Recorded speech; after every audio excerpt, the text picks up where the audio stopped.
Salve a tutti, sono Agata Garbuio della compagnia Brat. Sono qui per parlarvi del progetto Frico. Friuli in commedia. È un progetto che ha ottenuto il sostegno della Regione Autonoma Friuli Venezia Giulia ed è stato ideato dalla compagnia Brat, di cui sono presidente. La compagnia Brat è nata nel 2015 in Friuli e si occupa di teatro popolare.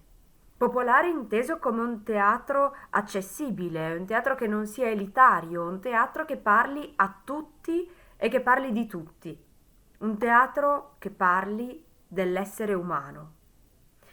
Il progetto Frico vuole promuovere e diffondere il teatro e vuole valorizzare la cultura e la storia del Friuli. Si divide in due filoni.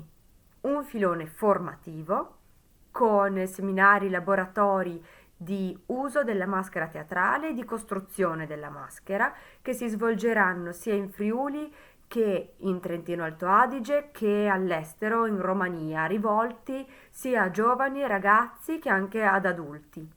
L'altro filone, invece quello performativo, si occupa dell'allestimento, la creazione di uno spettacolo originale. Questo spettacolo è Malacarne, la ballata dell'amore e del potere. È uno spettacolo che prende spunto sia da fatti storici legati al Friuli che da leggende popolari, locali e non, ma soprattutto riporta in vita la maschera del Friuli. Malacarne. Malacarne è un personaggio sconosciuto ai più che abbiamo voluto recuperare e riportare in vita, ma non dico nient'altro.